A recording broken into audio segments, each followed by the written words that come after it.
Hoy empezamos una etapa nueva que para mí es un desafío muy grande porque probablemente vamos a tocar durante las próximas semanas algunas de las cuestiones que más me han apasionado en mi vida.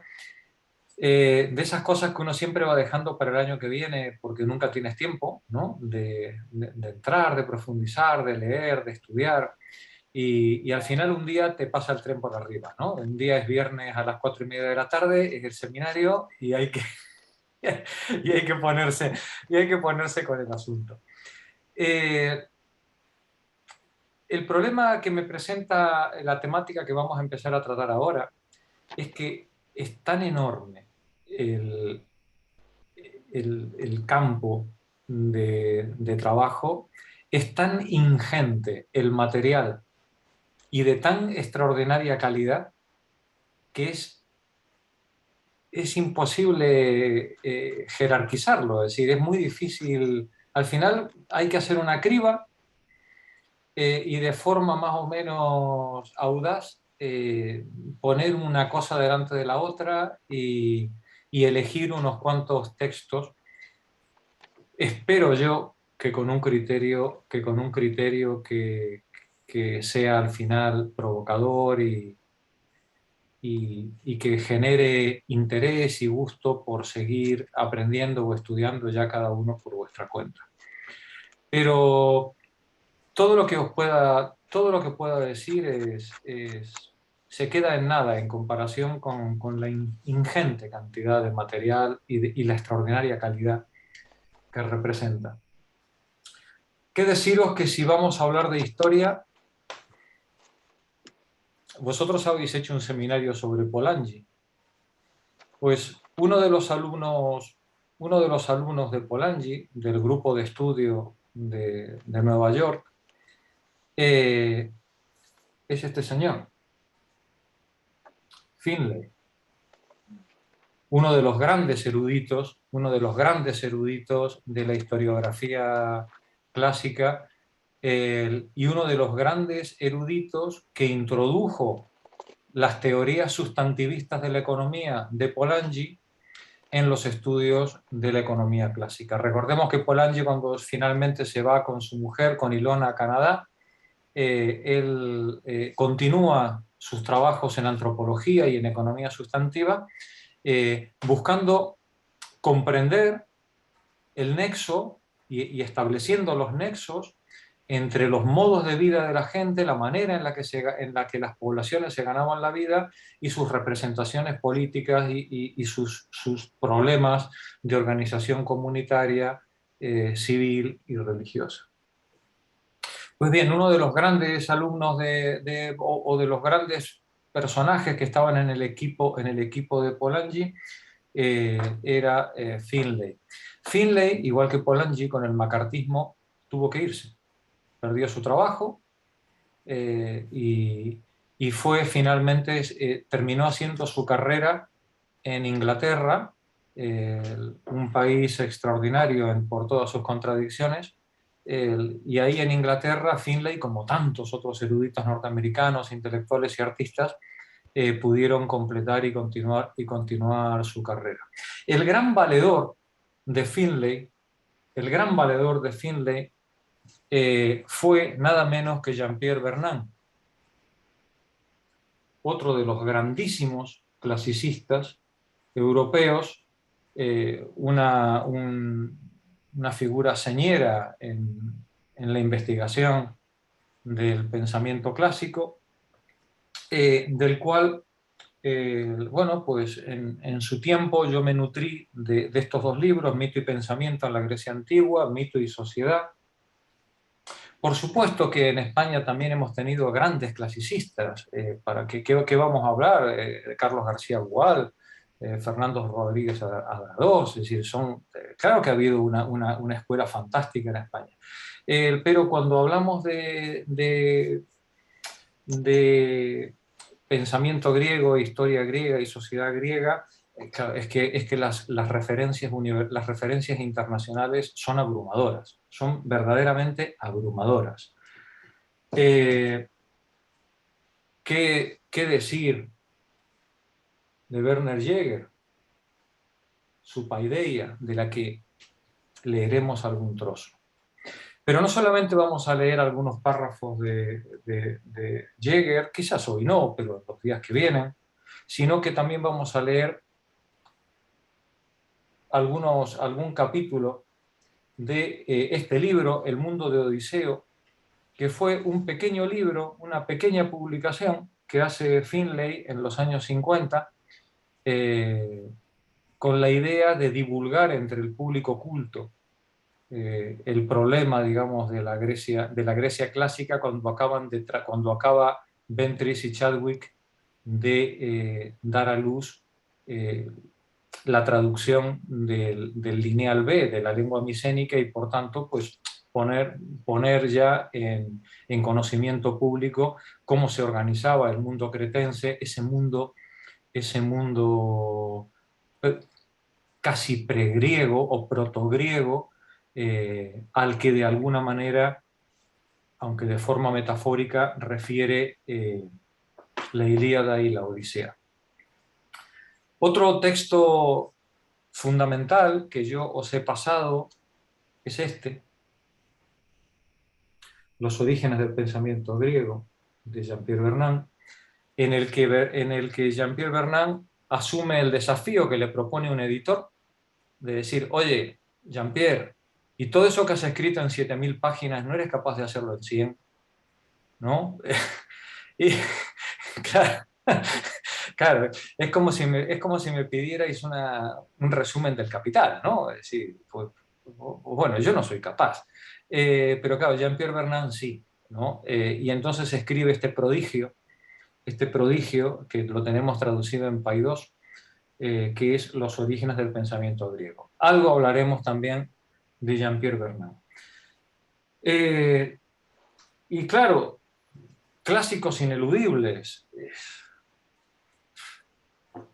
¿Quién, quien haya pasado por una facultad de letras o de humanidades no puede no haber leído el texto de Comfort, De la religión a la filosofía, casi transformado ya en un paradigma de interpretación con respecto al mundo griego y al mundo helénico en general. Eh, y si vamos a hablar de mitología, o quienes queráis entrar en el asunto de la mitología, que trataremos muy brevemente, lo haremos lo más esquemático posible, pero claro, la mitología griega es abrumadora, abrumadora. El texto de referencia que tenemos en castellano para la gente culta, no me refiero para el ámbito académico, sino para el público culto en general, que quiere aprender, que quiere leer y entender de estas cosas. Lógicamente, nuestro gran clasicista, Carlos García Gual. Eh, Carlos García Gual, su introducción a la mitología griega es una maravilla, es una maravilla. En escasas 400 páginas, porque aquí como con Marx nada se hace en 2 folios, ¿vale? En escasas 400 páginas, Carlos García Gual pega un pantallazo completo a la mitología griega clásica. Y claro, ¿y cómo vamos a entrar en esto sin hacer una mención a la Ilíada? Sin hacer una mención a la Odisea. Dos textos que os recomiendo la edición de Gredos por la calidad ya canónica de su traducción. Dos textos que, como el poema de Gilgamesh, son el pilar de la literatura universal. Son uno de los pilares, ¿no? Es decir, no se puede hablar, no se puede hablar de literatura sin pasar por el sufrimiento de Aquiles ante el cadáver de Patroclo, ¿no? No se puede No se puede hablar de tragedia sin pensar en el canto fúnebre de Andrómaca ante el cadáver de Héctor.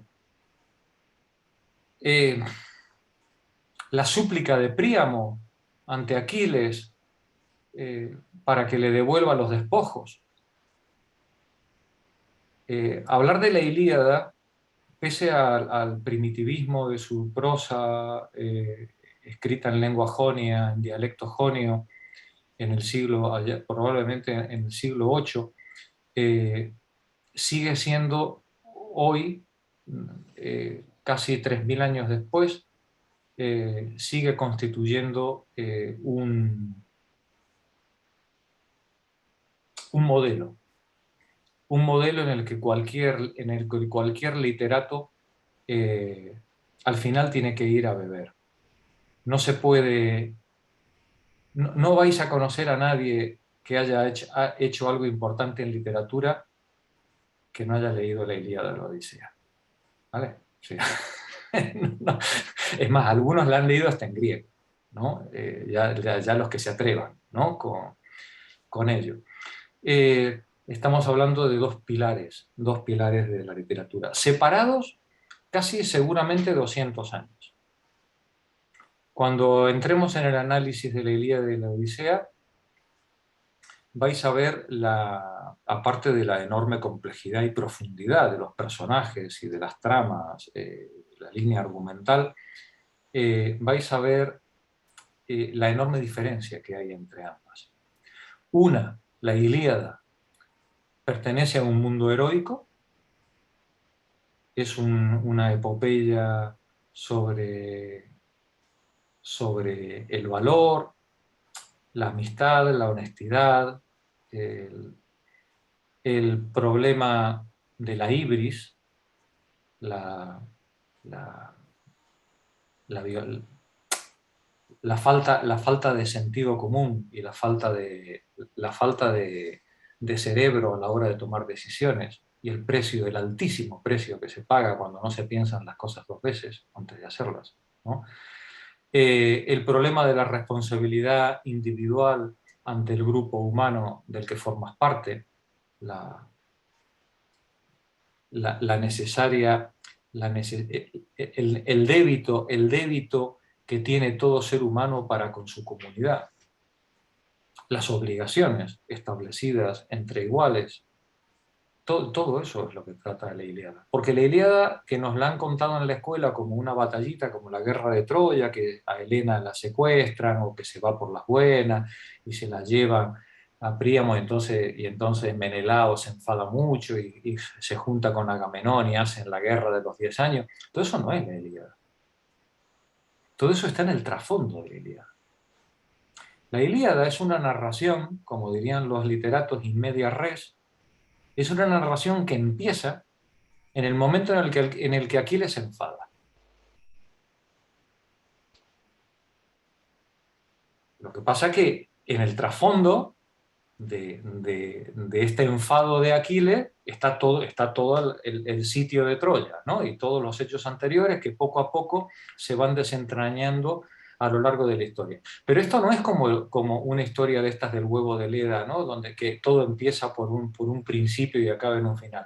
Esa no es la manera en la que Homero funciona. Homero funciona in media res. Él se coloca en mitad de la historia, en mitad de la historia, y narrando los acontecimientos desde ese momento, prácticamente desde el final de los acontecimientos, nos va haciendo saber todas las cosas que nos trajeron hasta aquí. Atención a la técnica literaria. Siglo VIII antes de nuestra era. Sí, ya quisiera más de uno de los que ahora escribe andarse con esas finuras.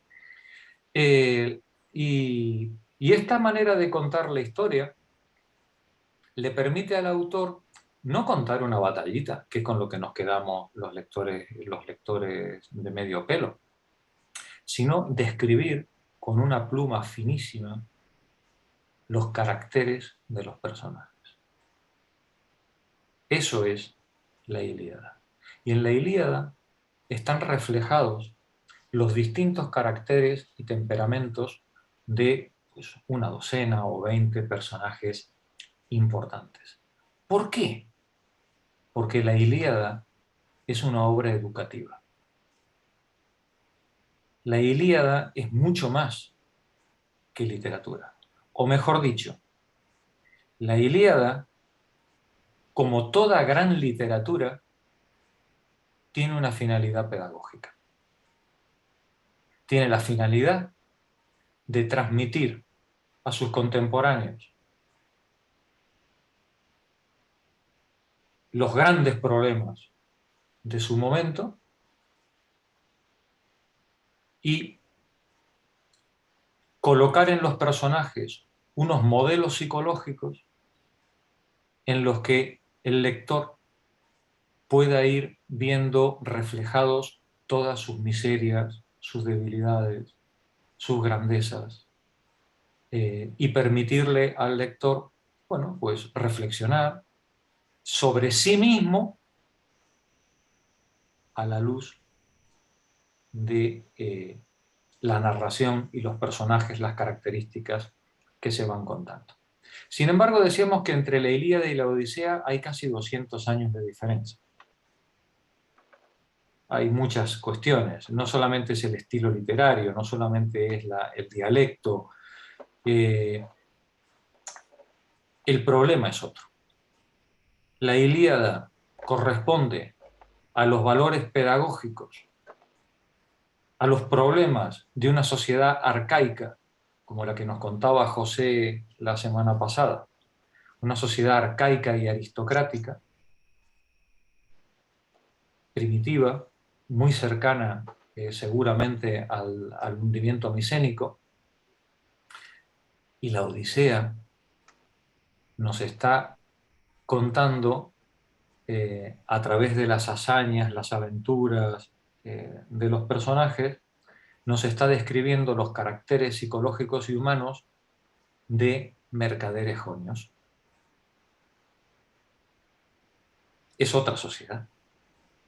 La sociedad, la sociedad de la Ilíada, pues a lo mejor es la sociedad del siglo X, del siglo IX, y la sociedad de la Odisea, pues a lo mejor ya es la sociedad del siglo VIII, la que nos está transmitiendo, ¿no?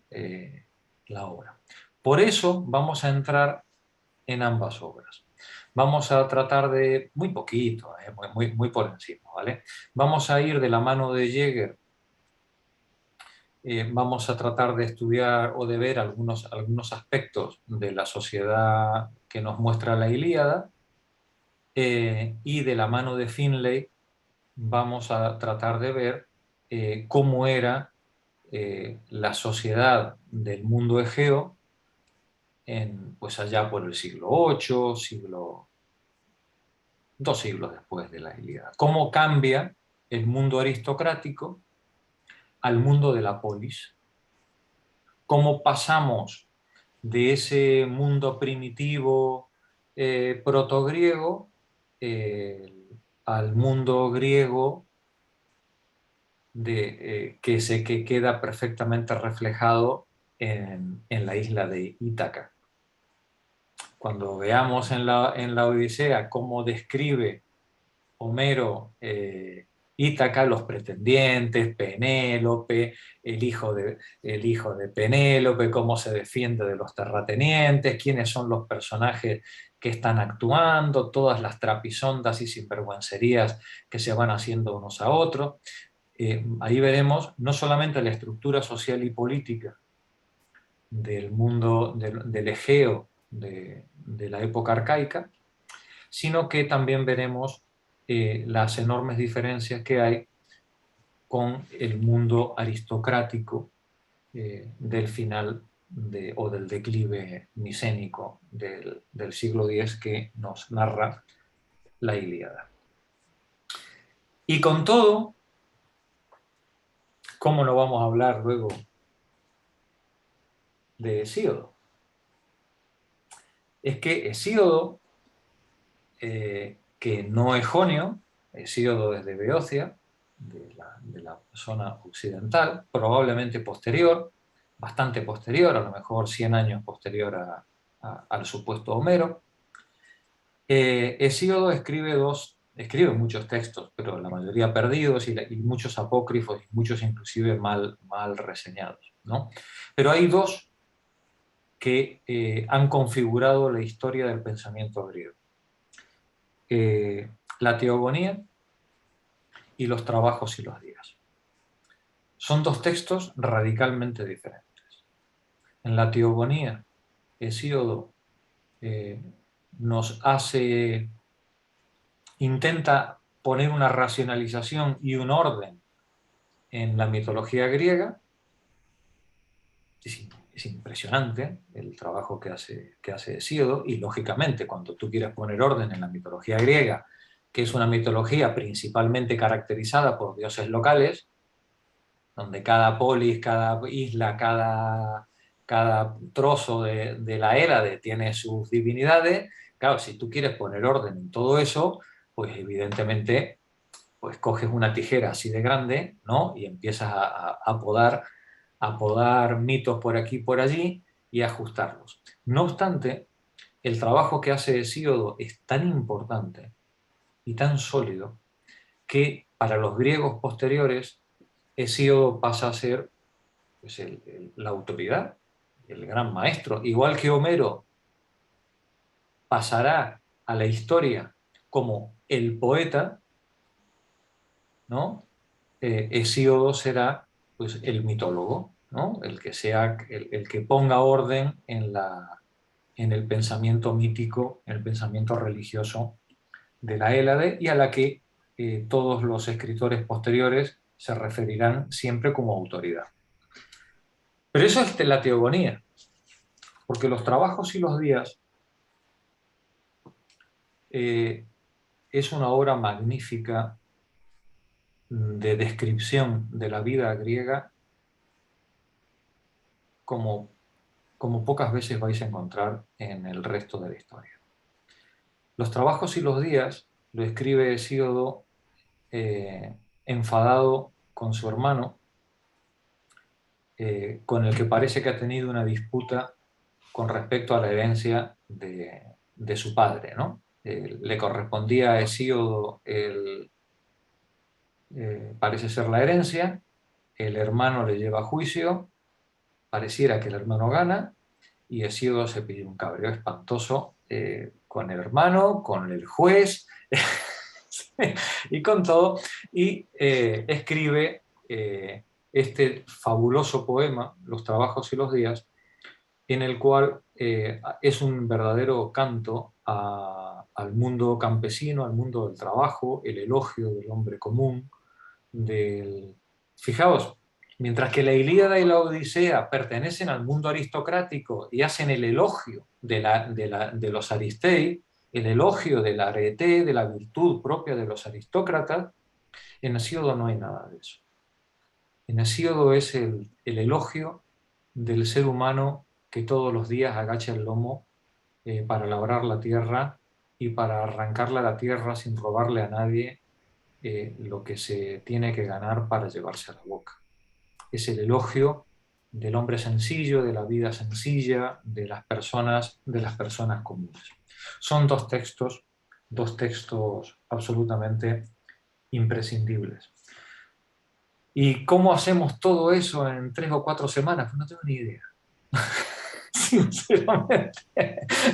Supongo que haciendo como Hesíodo, con una tijera grande así y metiéndole tijeretazos por todos lados, y que vosotros luego interpoléis como queráis las cosas. Porque, claro, aquí de lo que se trata es de que de aquí a que acabemos las sesiones antes de las vacaciones, nos pongamos en situación de que cuando volvamos en septiembre podamos empezar con los filósofos presocráticos y empezar de verdad en septiembre con la filosofía griega propiamente dicha. Pero claro, ¿cómo vamos? Me imagino que después de lo que os he contado, os habréis dado cuenta de que sería una necedad ponernos a hablar de Anaximandro, Anaxímenes o Tales de Mileto sin entender dónde estaban de pie, dónde estaban parados y cómo era el mundo en el que vivían estos señores, ¿no? Para entender cómo era ese mundo, tenemos que entender qué pasó cuando los pueblos del mar arrasan el Egeo, el mundo micénico se hunde y estas tribus dorias que estaban al norte de la Hélade, al sur de Macedonia, inician su movimiento hacia el sur. Cuando estas tribus dorias inician su movimiento hacia el sur, desplazan, a su vez, habíamos visto la semana pasada y la anterior, a las poblaciones locales. Las poblaciones, algunos se quedan, algunos se quedan y se integran junto con los dorios, pero lo que está claro es que la estructura política, militar, económica, administrativa del mundo micénico desaparece. Y junto con esa estructura militar y política desaparece la escritura, desaparecen los escribas, y todo el orden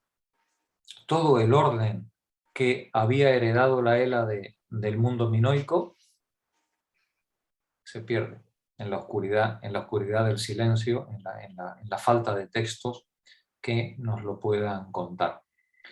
Decíamos que pasarán 5 siglos, 4 siglos, 5 siglos, hasta que los griegos vuelvan otra vez a poner por escrito su lengua. Y cuando lo hagan, no lo harán en lineal B, no lo harán en escritura micénica, lo harán en alfabeto fenicio. Pero eso será ya llegados el siglo VIII o el siglo VII. Mientras tanto,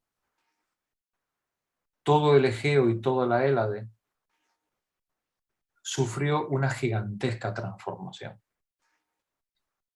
Los reyes micénicos, los agamenones, desaparecieron. Y las pequeñas comunidades pasaron a ser gobernadas por pequeños terratenientes, pequeños tenedores de tierra en las islas, en las pequeñas ciudades, en lo que sobreviviera al derrumbe. Y esta administración entre los distintos propietarios, o primus inter pares, diríamos en el feudalismo, ¿no? Entre iguales, dio lugar a sociedades con una pequeña estratificación social, sobre todo estratificación social entre hombres y mujeres, faltaría más, pero principalmente entre tenedores de tierra y no tenedores de tierra. Los aristócratas de la Edad Oscura son podríamos decir, los terratenientes, mientras que el resto de campesinos libres son pequeños huertanos. Y en esa sociedad también veremos que había algunas personas que habían sido pequeños huertanos y perdieron sus tierras y se transformaron en labriegos, en asalariados a tiempo parcial o en artesanos que cubrían las distintas necesidades de la comunidad, y unos pocos esclavos.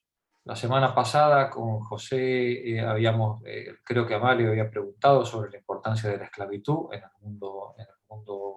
este mundo arcaico de la época oscura.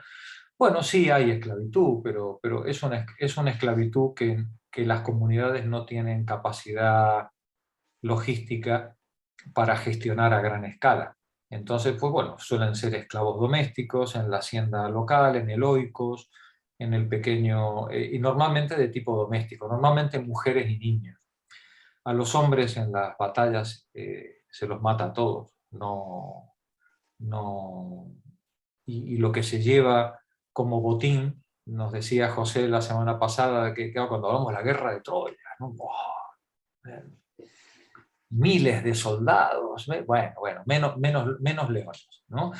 Menos leones. Seguramente la mayor parte de todas esas guerras eran pequeñas escaramuzas de asalto y robo de las vacas, las ovejas, 4 mujeres y lo que pillaran, y a salir corriendo lo más rápido posible para que no te alcanzaran y te las volvieran a quitar. ¿Vale? Pues seguramente en eso consistía la mayor parte de los enfrentamientos de la época.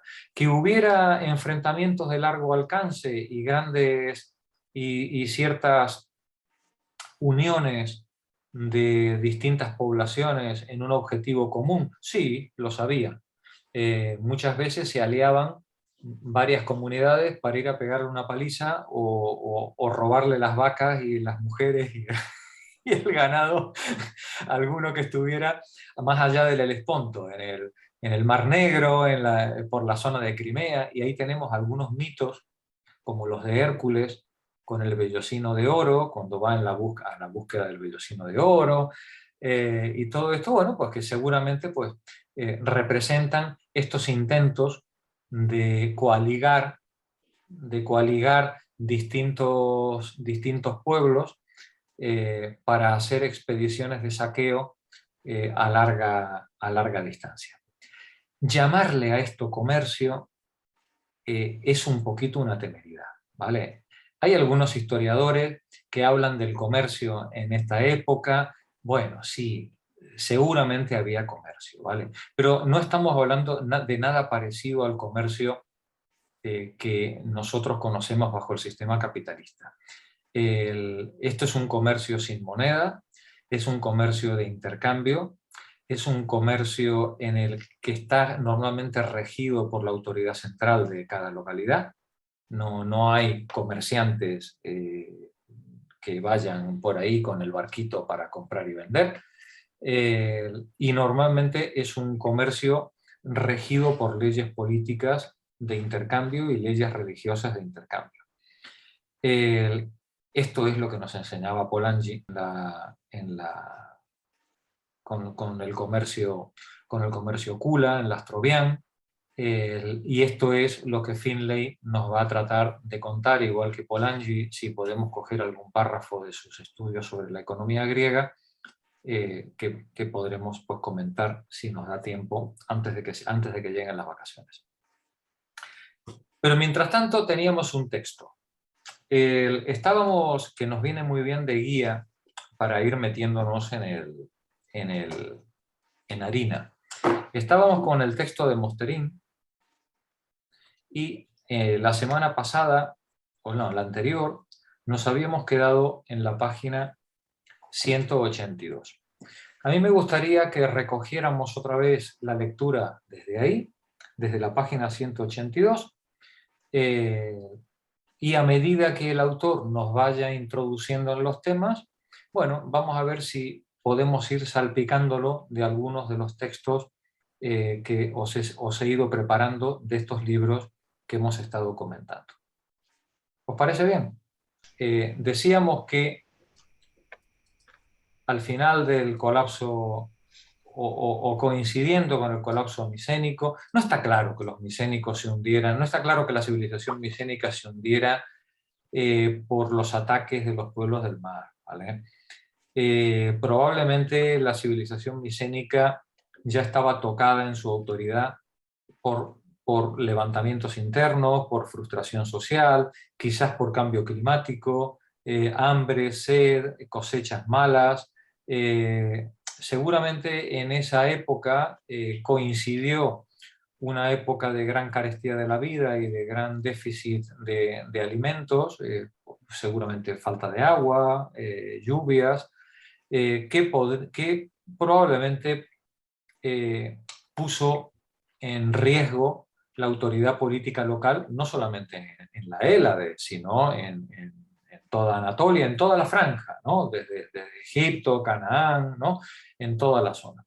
Y esta debilidad en la que caería la autoridad local, recordemos que la autoridad local basaba su poder en un principio religioso, ¿no? En un acuerdo con los dioses para darle su seguridad y su bienestar. Claro, si un año la cosecha sale mal, al año siguiente vuelve a salir mal y al otro año también vuelve a salir mal, hay que ser vamos, yo creo que hasta los irlandeses, con la crisis de la patata, normalmente la gente se cabrea, ¿no?, cuando estas cosas ocurren y piden responsabilidad a la autoridad política.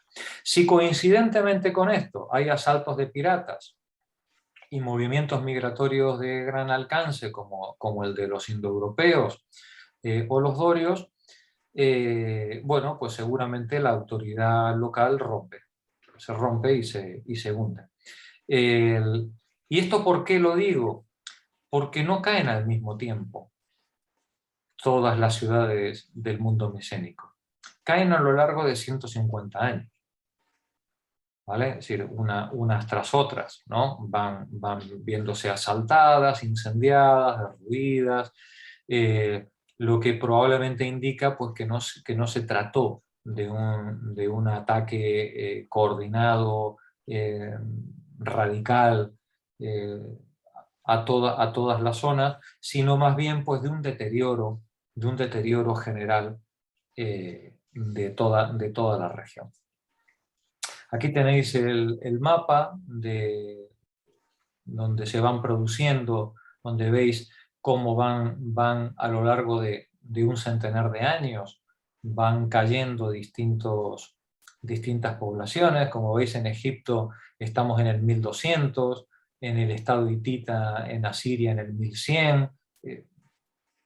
¿Vale? Es decir, a lo largo de 100 o 150 años se produce todo esto. Lo que está claro es que estamos ante el fin de la Edad del Bronce. El mundo micénico, el mundo hitita, el mundo egipcio, el mundo cananeo de la época, todo lo que es el segundo milenio es el mundo del bronce. Lo que va a venir en los siglos siguientes es el mundo del hierro. Primero el hierro de forja, primero el mineral, el metal cogido de forma bruta, a veces meteórico, que se forja como Hefesto en una fragua, con un martillo y calor. Seguramente con el carbón del fuego se descubrió el acero, la incorporación de carbono al hierro y el descubrimiento del temple, ¿no?, del acero, pero son todos lentos procesos de acumulación de saberes y de experiencias que se van dando a lo largo de las centurias. Sea como sea, este hundimiento micénico, vimos la semana pasada, lleva aparejado un montón de movimientos poblacionales. Estos movimientos de población hacen que las poblaciones que estaban en la zona de Creta se vean desplazadas hacia la zona de Rodas y del Halicarnaso, las que estaban en el centro del Peloponeso se van hacia la zona de Chipre, y las que estaban en el Ática o en la zona de Beocia serán las que se desplacen hacia la costa jónica, ¿no? Mileto, Efeso, Focea. Y ya los del norte, las poblaciones del norte, el grupo eólico, el dialecto eólico, serán los que ocupen la zona de la que hoy llamaríamos Troya, aquí arriba, ¿no?, en esta esquinita de aquí, en la desembocadura del Helesponto y el acceso al Mar Negro. Decíamos también la semana pasada que todas estas poblaciones esto es un salpicado de islitas, donde la mayor parte de las islitas se ve una islita desde la otra isla, ¿no? Es decir, hay una fuerte comunicación entre todas estas islas.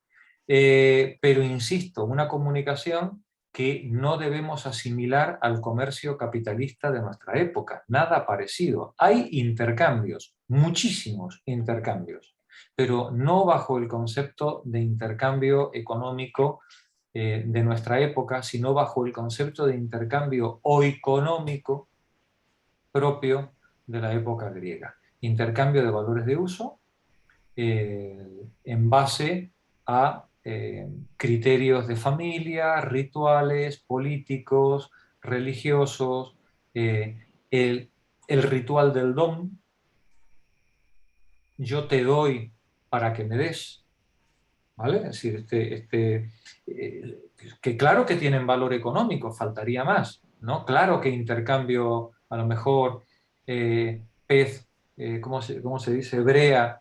Claro que intercambio a lo mejor brea por madera, o madera por aceite, o aceite por hierro, por supuesto que se produce ese intercambio, pero no bajo una forma comercial ni con una aspiración de beneficio, sino bajo la forma de un intercambio de valores de uso para satisfacer necesidades.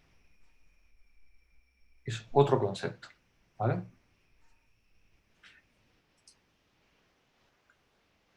Veíamos la semana pasada también el movimiento de estos dorios, ¿no?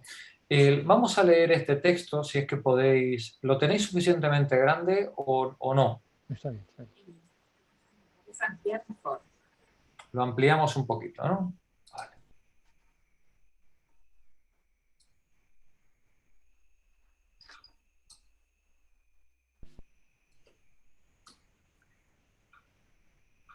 ¿Se puede leer ahí? Sí. Vale, pues adelante, Elvi, por favor. Bueno, dorios, jonios y eolios. Llegados del norte, los dorios, indoeuropeos como los pueblos del mar, reconocían los mismos antepasados que los aqueos. Según la leyenda, todos los griegos descendían de un padre común, Heleno, entre cuyos descendientes figuraban Eolo, Doro, Aqueo e Ión. De ahí las divisiones de estos en eolios, dorios, aqueos y jonios. Los primeros movimientos se produjeron entre los siglos XII y XI. Los tesalios se abrieron camino desde el sur del Epiro a la Tesalia occidental, de donde expulsaron a los beocios. Los beocios invadieron a su vez la región que hoy se llama Beocia, imponiéndose a sus habitantes los cadmeos. Los dorios emigraron desde la Dóride, entre los montes Eta y Parnaso, a través del Golfo de Corinto, invadiendo el Peloponeso. Los dorios invaden el Peloponeso y desplazan a la población local. Los dorios eran los antepasados míticos de los espartanos. ¿Vale? Continúa, Elvi. Así, la confusión y el caos se adueñaron de la península griega durante casi 2 siglos, y solo la montañosa Arcadia, en el centro del Peloponeso, y el Ática, por su posición de relativo aislamiento, consiguieron mantener su independencia y parte de las tradiciones micénicas.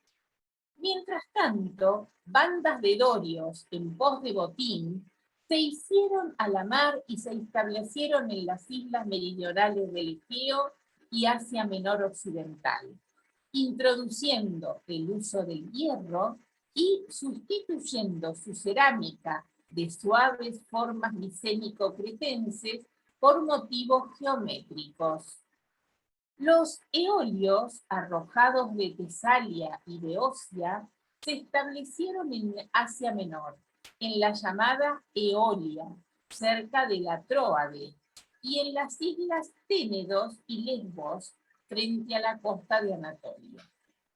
Grupos jónicos, refugiados al principio en la montaña y poco accesible a Acaya, pasaron primero al Ática, que había resistido los ataques de los dorios del sur, y desde allí pasaron a las costas de Asia Menor, a la región hoy conocida como Jonia.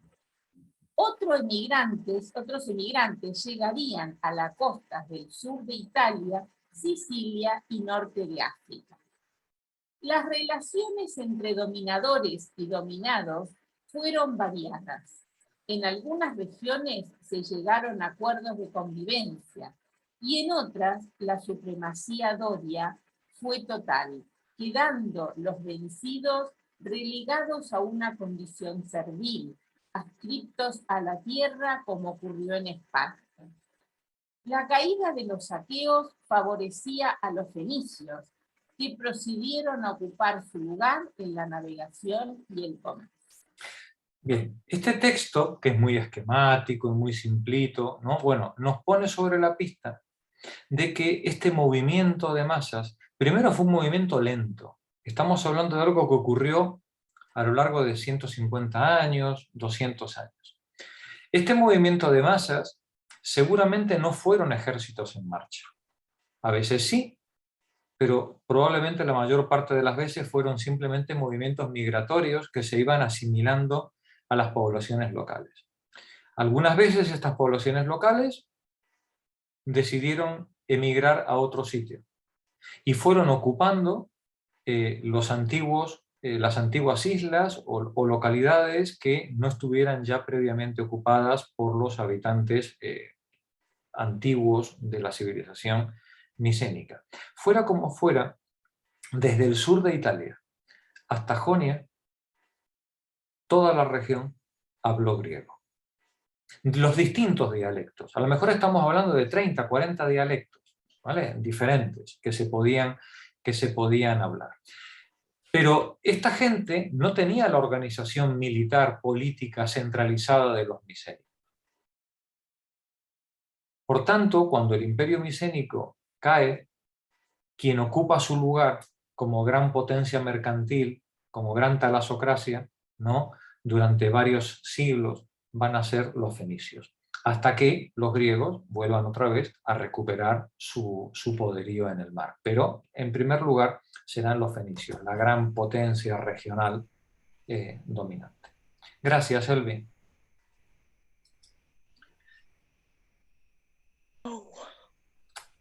Este es el famoso casco, micénico del que nos hablaba José la semana pasada, ¿no?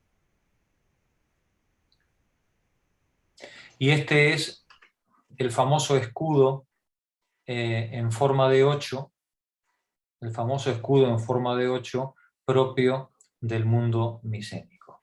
Veréis, cuando entremos en el mundo griego y a ver su estilo, su arte y su armamento, que esto ya no es así, ¿no? El mundo micénico ha desaparecido junto con todo esto. Sin embargo, en la Ilíada seguiremos leyendo este tipo de descripciones. La Ilíada sigue reflejando los restos, el final de ese mundo perdido. Vamos a empezar la lectura. Consuelo, ¿tienes el texto?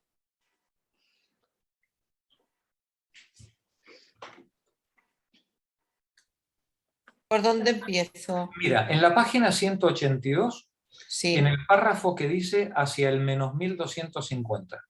Vale, de acuerdo. Hacia el 1250, la piratería y los ataques de pillaje, que en gran parte habían iniciado los mismos micénicos, empezaron a multiplicarse. El comercio se hizo inseguro y decayó. La creciente población de las ciudades protogriegas encontraba dificultades para emigrar, para exportar sus productos y para importar los cereales que necesitaba para alimentarse. Surgieron los conflictos. Bandas procedentes de Europa empezaron a atacar las ciudades. Hacia 1240, las ciudades griegas reforzaron sus defensas y construyeron nuevas murallas. Hacia 1200, finalmente, una gran invasión de pueblos del mar, como los llaman los anales egipcios, arrasó las ciudades y palacios micénicos, acabó con el imperio etita y sembró la confusión, la inseguridad y la muerte por las costas orientales del Mediterráneo. Los protogriegos, que habían permanecido desde el 2000 como pastores en los montes del norte de Grecia, atraídos por las ricas tierras del sur y los restos de la cultura micénica, abandonaron sus pastos tradicionales. y organizaron militarmente y marcharon hacia el sur. Eran los llamados dorios, griegos como los micénicos, pero más brutos e incultos, pues no habían asimilado todavía la vieja cultura egea. Gracias, Consuelo. Paqui, continúa tú. Los dorios. Perdón. No. ¿Ya?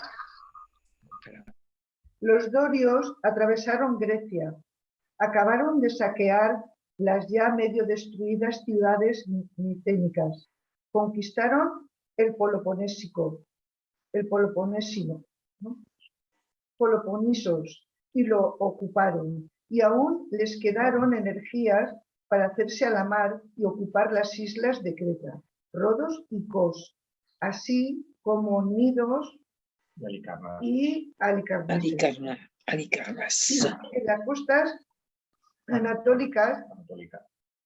En las costas anatólicas, los antiguos habitantes de las ciudades micénicas del Peloponisos huyeron ante la conquista doria, atravesaron el Egeo y se refugiaron en las islas Cíclades, en Lesbos, Samos y Quíos, y en las costas anatólicas occidentales, la futura Jonia, donde se establecieron. Los palacios, sedes de la cultura micénica, fueron abandonados. Los escribas y artesanos murieron, sin que nadie los sustituyese. Las habilidades se perdieron. Así, por ejemplo, se olvidó la escritura. Los griegos pasaron a ser completamente analfabetos. Ni siquiera recordaban que un día supieron escribir. De la cultura micénica pronto no quedó nada. No quedó nada, más que el recuerdo, no quedó nada más que el recuerdo de ese pasado glorioso. Cuando vuelva a aparecer la escritura en forma de alfabeto fenicio, la escritura, a diferencia de lo que era en el mundo micénico, que era un arma de dominación, la escritura alfabética será una escritura que con 28 signos pueda aprender cualquiera. A diferencia del lineal B o de las escrituras complejas egipcias que requerían un aprendizaje de décadas, ¿no? para poder dominar, esto no. El alfabeto lo puede aprender cualquier muchacho, cualquier muchacha, a poco que ponga un poquito de interés. Y ese alfabeto va a contribuir a la difusión de la discusión, del pensamiento y de los distintos planteamientos políticos e ideológicos que se van a ir dando en Grecia. El alfabeto va a ser probablemente una pieza fundamental de la singularidad griega. Continúa Rosa. De la época oscura a la Grecia arcaica. De la época oscura a la Grecia arcaica. Los 4 siglos que siguieron al colapso de la cultura micénica, es decir, entre el menos 1200 y el menos 800 aproximadamente, se conocen como la época oscura de Grecia, de la que apenas si nos quedan restos. Los escasos indicios conservados nos permiten pensar que se trató de una época difícil y peligrosa, en que se paralizó casi por completo la construcción de edificios y la actividad artística y artesanal, en que la población se redujo, el nivel de vida descendió y los contactos escasearon, pues los caminos eran peligrosos tanto por mar como por tierra. La gente tenía bastante con sobrevivir, como ahora. Los griegos micénicos, refugiados en las costas de Anatolia occidental, más bien que pensar en las calamidades del presente, preferían recordar los últimos esplendores de la civilización micénica, el mundo glorioso de los palacios de Micenes, Pilos, Tebas y otros, las hazañas guerreras de sus soberanos y sus audaces y heroicas expediciones de rapiña. Una de estas, la efectuada hacia el menos 1250 contra Troya, fue motivo de especial recordación. Bueno, Recuerdo, sí, de especial recuerdo. Recuerdo. Probablemente se había tratado de una expedición de pillaje de los soberanos griegos dirigidos por el hegemónico rey de Micenas, Agamenón, contra la rica ciudad de Troya, que dominaba la entrada al Helesponto, a que habrían sitiado durante años y finalmente saqueado. Los rapsodas griegos, refugiados en la costa anatolia, convirtieron esta expedición en objeto de leyenda, ejemplo de heroísmo y ocasión para la participación de los dioses.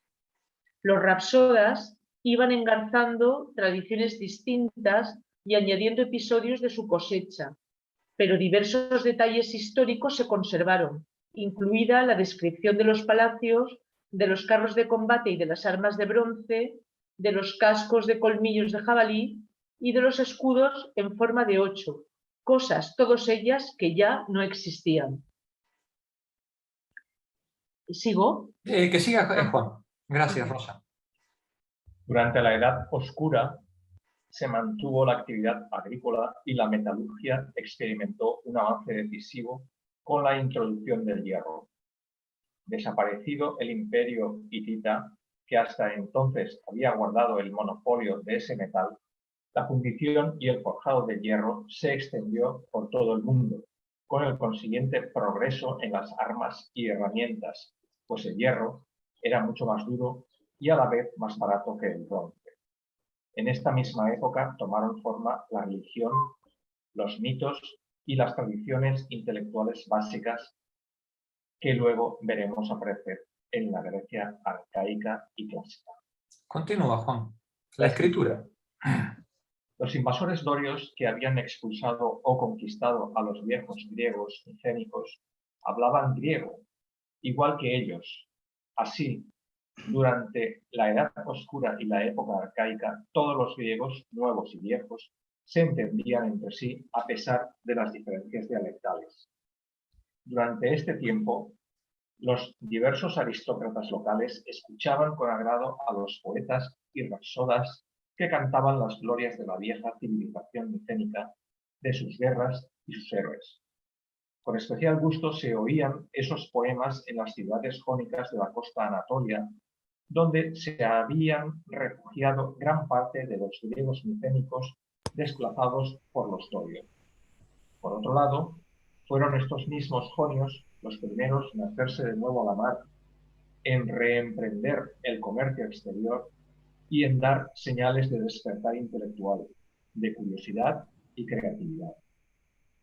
En este clima de fermento artístico y cultural, y por otro lado, de nostalgia por la desaparecida y ahora idealizada cultura micénica, se desarrollaron con excepcional ímpetu las composiciones poéticas en hexámetros que dieron lugar a una serie de epopeyas, especialmente la Ilíada y la Odisea. Gracias, Juan. Mercedes, continúa tú, por favor.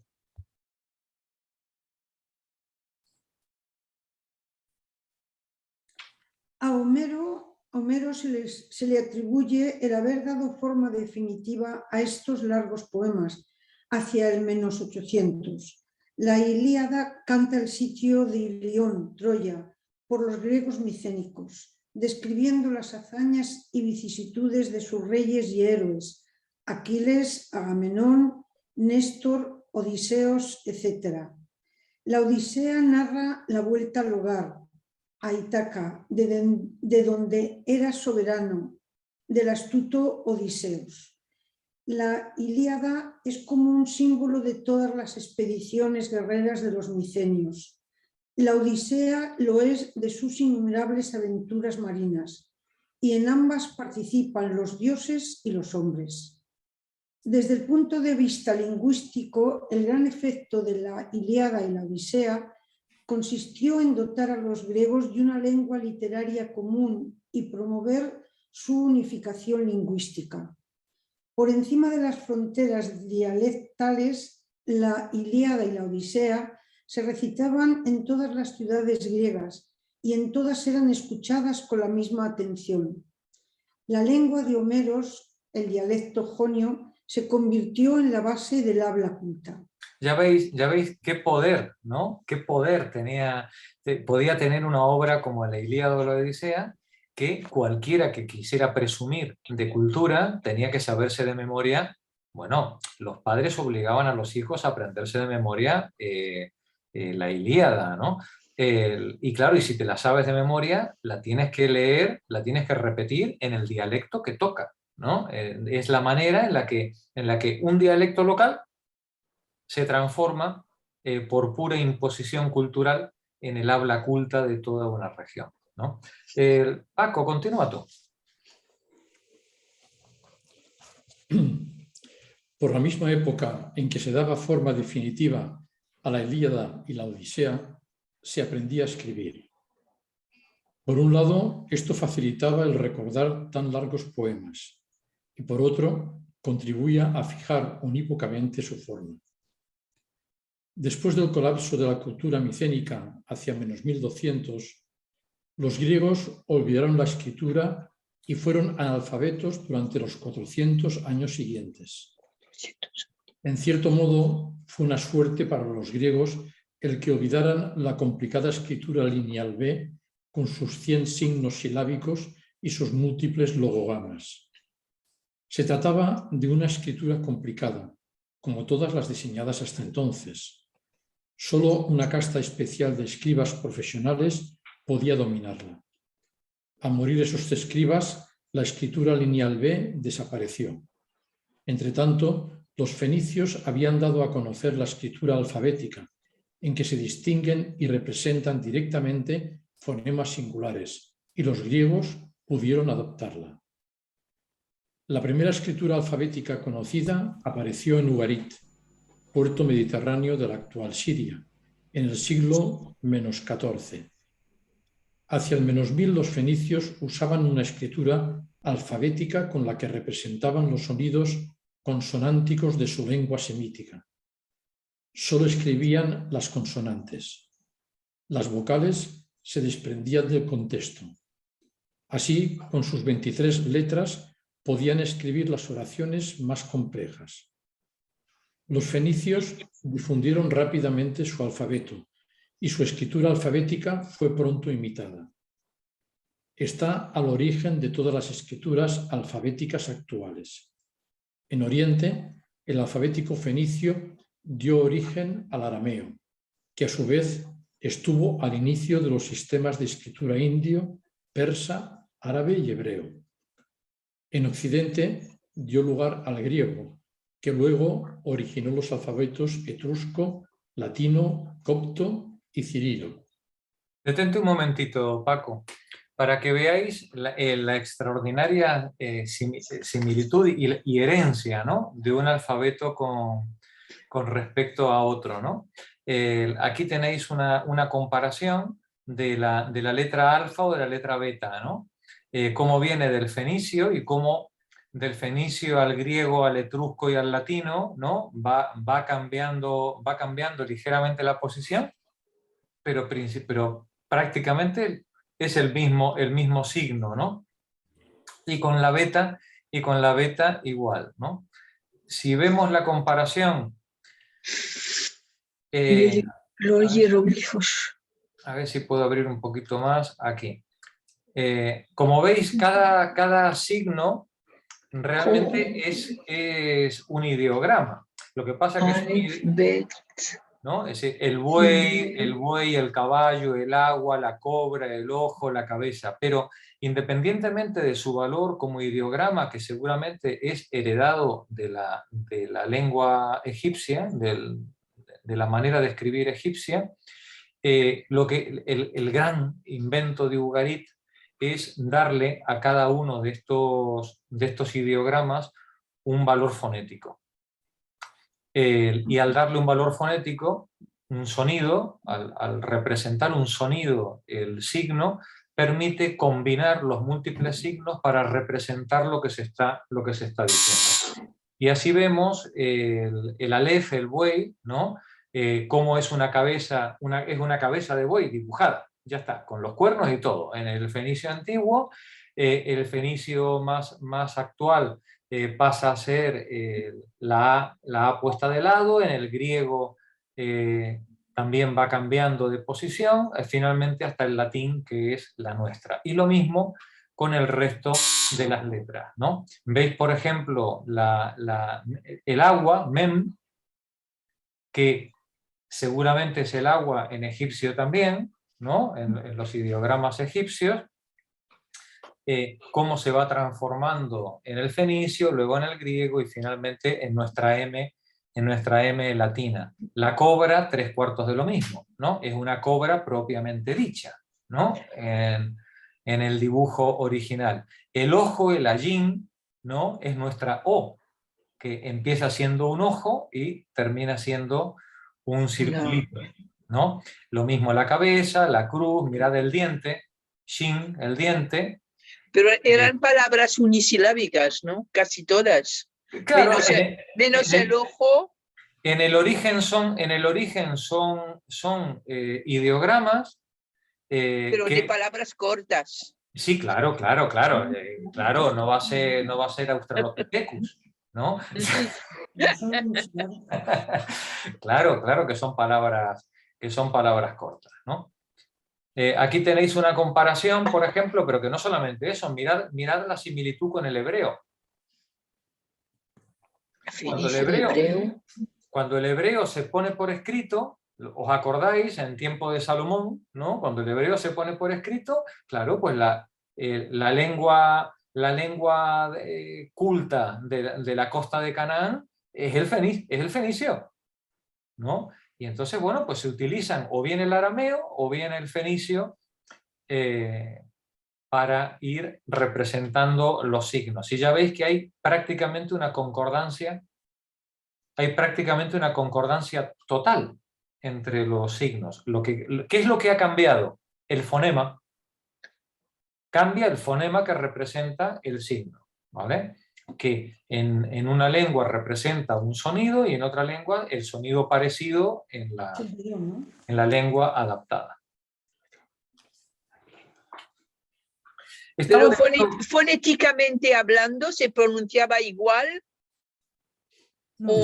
Yo no estaba ahí para confirmártelo, María. Mis conocimientos podía tener la misma representación escritural, sí, pero fonéticamente pronunciarse de manera diferente, ¿no? Necesariamente no. Lo importante del alfabeto es que una vez que se descubre, una vez que se produce el descubrimiento de que yo con un garabato puedo representar un sonido, yo puedo transformarlo en lo que me dé la gana. Yo entiendo que se parecerían mucho los fonemas de unas lenguas a otras. Lo que pasa que los que habéis estudiado lenguas extranjeras, como es tu caso, sabes que aunque sea muy parecido, no son iguales. Nuestra A no es la A inglesa, no es la A francesa, ¿no? ¿Verdad? Es decir, dice, es la A. Bueno, sí, pero no suena igual. ¿Vale? Es decir, en cada lengua el signo tiene una fonética diferente. ¿Sí? Eso. Bueno, estaba leyendo Paco, ¿no? Sí. Continúa, Paco, termina el párrafo. ¿Sí? El alfabeto fenicio tenía 23 letras que representaban las consonantes semíticas, pero carecía de signos para las vocales. Hacia el -800, al adoptar el alfabeto fenicio, los griegos lo suplementaron con la introducción por primera vez de letras para las vocales, usando para ello, en parte, letras fenicias correspondientes a consonantes semíticas sin correspondencia en el griego. ¿Ves? Algunos fonemas que en griego no tenían sentido, porque es un vocablo que no sé, como por ejemplo en español la SH, ¿no? Inglesa. Eso nosotros no existe. No. Bien, ellos lo que hacían era decir, bueno, pues como esa letra no la tenemos nosotros, pues que sirva para la A, E, I, O, U, ¿no? Y le damos a las vocales un signo que no tienen en la otra letra, ¿vale? Continúa, Paco. Los griegos sabían que debían su alfabeto a los fenicios, llamaban escritura fenicia la suya, y los nombres de las primeras letras alfa, beta, gamma, delta, son semíticos, fenicios. Al principio hubo varios alfabetos griegos similares, pero algo distintos. A partir del siglo -5, en que fue adoptado por Atenas, se impuso el alfabeto jonio de Miletos. El alfabeto griego, casi perfectamente fonético, permitía por primera vez acabar con el analfabetismo. Cualquiera podía aprender a leer y a escribir. La existencia de una clase de escribas que podía filtrar la tradición y controlar la expresión de las ideas se hacía innecesaria. El alfabeto griego realizó así una importante contribución a la libertad del pensamiento griego. Gracias, Paco. Carlos, adelante. La polis y la colonización. Vimos en los mapas anteriores una primera oleada migratoria que se considera en la historia como la primera colonización griega, ¿vale? Que es la que se produce en los tiempos, al principio de los tiempos oscuros, con este movimiento de pueblos dorios y el desplazamiento de los demás pueblos por el Egeo, ¿vale? Vamos a ver ahora los siguientes movimientos migratorios. Continúa, por favor. Las poleis y la colonización. Durante la época oscura, tanto los restos de las monarquías miquénicas como las viejas estructuras tribales de los dorios fueron desapareciendo. Solo en el norte de Grecia, en Ipiros y en Macedonia, se mantuvieron las monarquías tribales militares tradicionales. Detente un momentito, por favor. Monarquías tribales. Nos dice el autor, solo en el norte de Grecia, en Ipiros y Macedonia, el Epiro, la zona del oeste del Jónico, y el norte, Macedonia, solo en la zona norte se mantuvieron las monarquías tribales militares tradicionales. Recordemos que el movimiento de los dorios arranca de esta región, ¿vale? Sí, era aquí donde estaban ellos asentados y es desde aquí desde donde ellos empiezan su desplazamiento. Sí, pero Ipiros y Macedonia permanecieron al margen del desarrollo general de Grecia. Durante la época arcaica, la Hélade era fundamentalmente un mosaico de pequeñas comunidades políticas aisladas físicamente unas de otras por el mar y las montañas. Lo típico era que una comunidad ocupase un valle. Estas comunidades políticas eran completamente autónomas e independientes unas de otras. Se llamaban poleis, plural de polis. La palabra polis suele traducirse por ciudad. Quizás fuese mejor traducirla por comarca o cantón, pues normalmente una polis abarcaba más que una ciudad. Incluía una mayor o menor extensión de campos y montes. Una polis era el núcleo urbano en el que la gente residía, pero ese núcleo urbano vivía del campo, de los predios cultivados que había alrededor. Y eso podía tener, pues a lo mejor, pues 10 kilómetros o 20 kilómetros de diámetro, ¿no? Es decir, lo que diera de sí, pues, como mínimo un día de marcha. Un día de marcha, si era una ciudad importante, era más, ¿vale? Pero digamos, un día de marcha alrededor de la polis era lo normal que hubiera de tierras disponibles para cultivo o, como poco, los valles en los que estuvieran. Continúa, Sales. De hecho, la mayoría de la población de la mayoría de las poleis vivía en el campo y se dedicaba a la agricultura. Y la clase dominante en las poleis estaba constituida por los terratenientes hereditarios. Las poleis eran muy distintas unas de otras, tanto por su extensión como por su población y su estructura política y social. Unas, como Esparta, sobre todo después de su conquista de Mesenia, eran bastante grandes, del tamaño de una provincia española.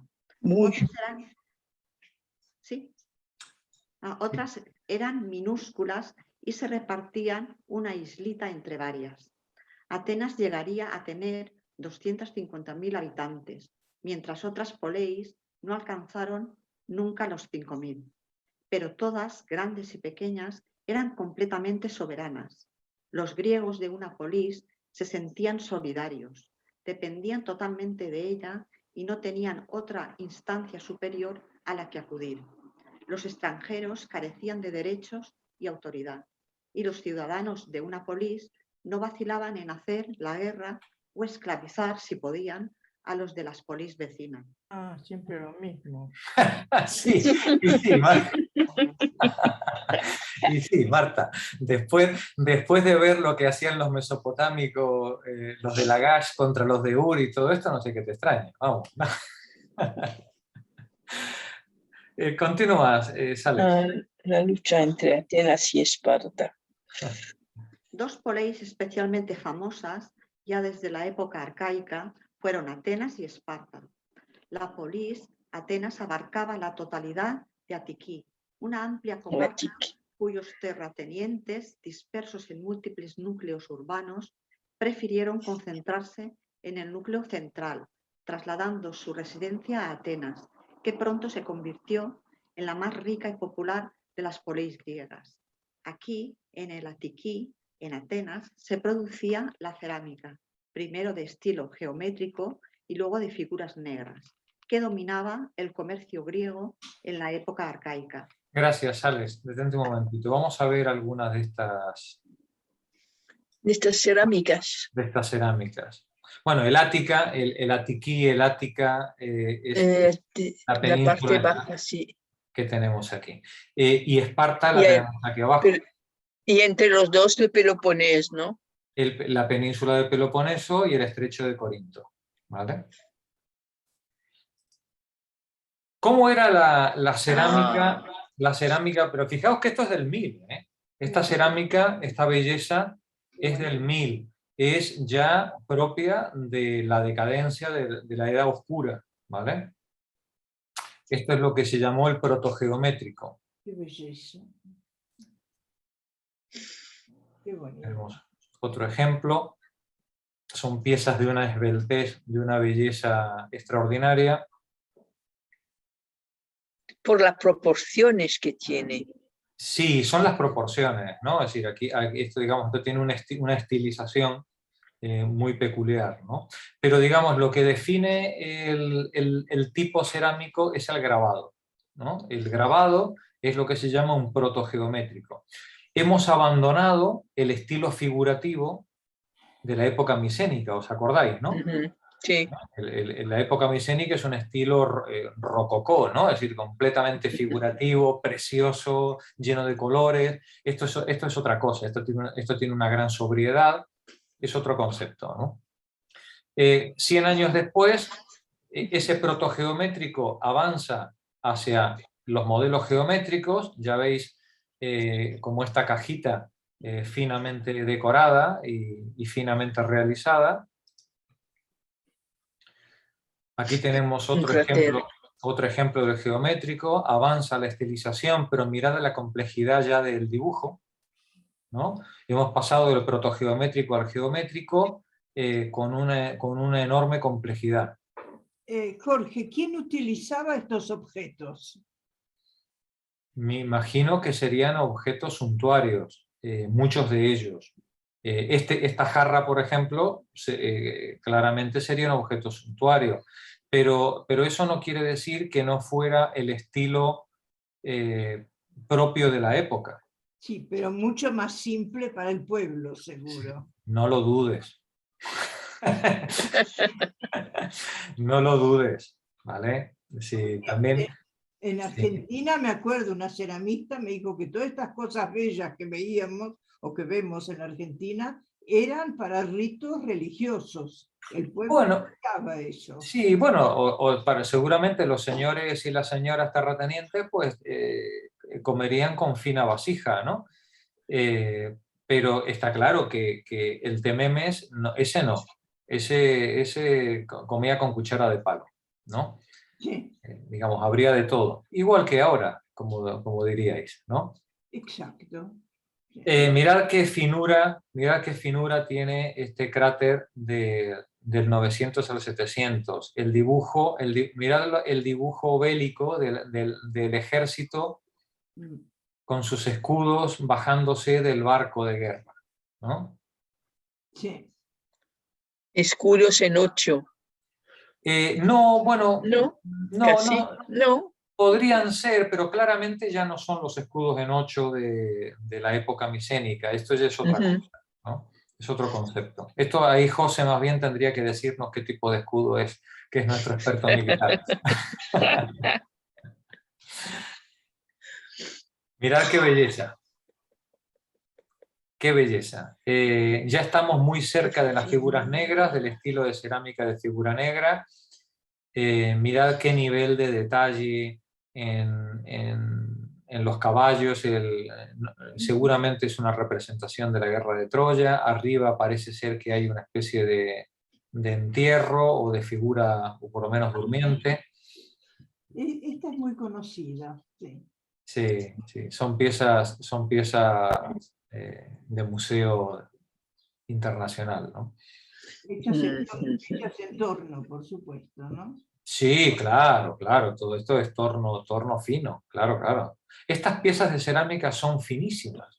Sí. No es una cáscara de huevo, pero es finísimo, es un material muy delicado. Mirad qué maravilla cuando pasamos ya a la técnica de figura negra, 100 años después. Mirad ya qué nivel de dibujo, de diseño en la cerámica. ¿Y en qué hornos las cocerían? Pues horno de barro, claro, ladrillo. Qué belleza. Sí, sí, es realmente... La cerámica griega es algo espectacular. Qué composición. Es la estilización, la composición, el equilibrio de los colores. Es que lo es todo, ¿no? Es todo un conjunto maravilloso, ¿no? Mirad el estilizado de los caballos, esos tobillos que parecen, las patitas de los caballos que parecen bailarines de claqué, ¿no? Yo me imagino cómo serían los caballos percherones de la época, vamos, que sería parecido a esto como... Pero bueno, el artista lo representa, vamos, como el propio caballo de Aquiles, ¿no? Decíamos que en este desplazamiento de los dorios, nos está diciendo el autor, en este desplazamiento de los dorios bajan de Epiro, entran en el Peloponeso y lo cruzan, y una parte de estos dorios se queda en el valle central que está en esta región al sur de Arcadia, ¿vale? Aquí hay un río con un ancho valle, que es donde se va a situar los colonos que fundarán Esparta. Estos espartanos, a diferencia de otros migrantes, por lo que sea, por las razones que sean, no van a integrarse con la población local, la van a sojuzgar. Esa población local son los mesenios, que a partir de entonces quedarán como siervos sujetos a la gleba, como siervos de la tierra, para proveer de alimentos y de materias primas al Estado espartano. El Estado espartano se va a transformar en una gigantesca, iba a decir oligarquía, pero no es la palabra, en una gigantesca aristocracia, porque no es propiamente una oligarquía, una aristocracia estatal, en la que las familias se van a ocupar de gestionar las tierras que cultivan y trabajan estos siervos. Un espartano no trabaja, ¿vale? Un espartano no se mancha con la tierra, ¿vale? Para eso están los siervos. El espartano se entrena desde pequeño, desde que nace hasta que muere, en el ejercicio de las armas y en el ejercicio de la política. Ellos constituyen los homoioi, los iguales. Constituyen la élite de la ciudad de Esparta, que como iguales deliberan entre iguales políticamente, se dan gobierno, nombran sus reyes, nombran sus generales y, por supuesto, cada espartano es un soldado y cada espartana es la madre de un soldado, ¿vale? O la esposa de un soldado. Es una sociedad militarizada, de cabo a rabo. Tanto, atención a lo que os voy a decir, que es la única ciudad griega que nunca estuvo amurallada. ¿Vale? Sí, no había ningún griego lo suficientemente loco como para que se le ocurriera atacar a Esparta. ¿Vale? Es decir, es la única ciudad griega que nunca estuvo amurallada. Y vivía del plusvalor del expolio al que sometían a estas poblaciones de mesenios que tenía en régimen de servidumbre. La palabra esclavitud no sería correcta aplicarla. ¿Y cómo lo hacían? Pues lógicamente mediante el control militar.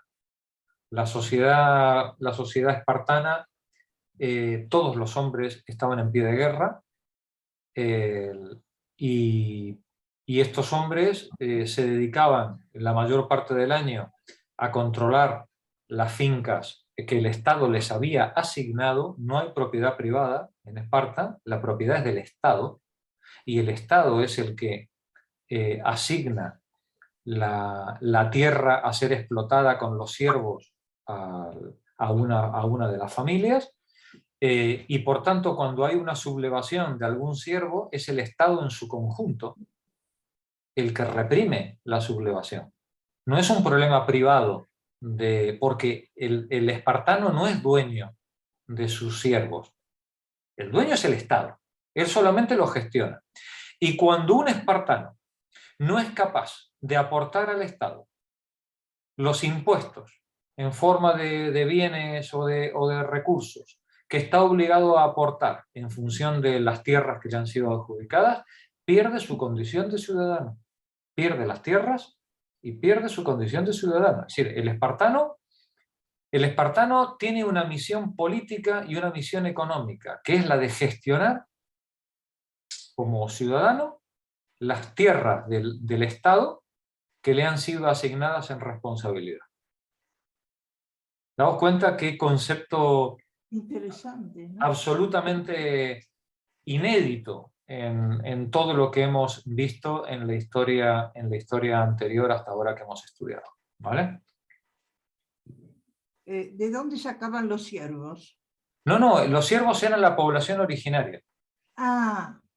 Cuando los dorios, vuelvo otra vez al dibujo anterior, cuando los dorios entran en el Peloponeso, ellos se encuentran con una población previa, que es la población mesenia, la población que vive en toda esta región.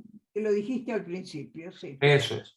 En esta zona tenemos este pequeño río que es sobre el que se va a apoyar, digamos, una de las ciudades espartanas y luego la otra Esparta, ¿no? La Esparta propiamente dicha sobre el Eurotas, ¿vale? Bien, toda la población local, la zona del Parnón y del Taigeto, o Taigeto, toda esta población, no sé por qué, yo creo que nadie lo sabe, va a seguir funcionando como habitantes libres, no sujetos a servidumbre. Increíble, ¿no? ¿Vale? Sin embargo, toda la población mesenia va a ser sujeta a servidumbre. ¿Vale? Sí. Todos tienen que pagar impuestos, por supuesto, ¿vale? Es decir, pero es interesante recalcar la diferencia. Hay una parte de la población a la que los dorios no someten a servidumbre, sino que la integran no como ciudadanos, pero sí como habitantes del territorio, que pagan sus impuestos y no viven, hacen su trabajo y no generan ningún problema. De hecho, muchas de estas poblaciones del Parnón o de Taigeto van a funcionar como escuderos o como ayudantes de los espartanos en las campañas militares, de forma libre, entiéndase, como parte del Estado, mientras que los mesenios no va a ser así. De hecho, hubo varias revueltas mesenias, hubo varios intentos de los mesenios de rebelarse, de quitarse de encima a estos, y de hecho los espartanos tenían un ritual tenían 2 o 3 rituales interesantes. Interesantes para los espartanos, quiero decir, para los mesenios no. El rito de paso que utilizaban los espartanos para dar la mayoría de edad a sus jóvenes consistía, parece ser, en abandonarles en el monte desnudos y que volvieran con el cadáver de algún ciervo. ¡Ay, qué horror! ¿No? O saquearan alguna comunidad, que volvieran con algún tesoro, ¿no? Pero les dejaban desnudos, desnudos y sin armas. ¡Qué bárbaro! Ese era el rito de paso de estas malas bestias, ¿no?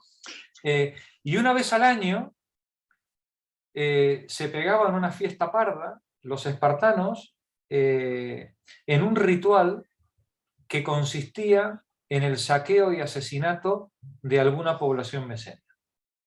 Vale. ¿Vale? Un entretenimiento como otro.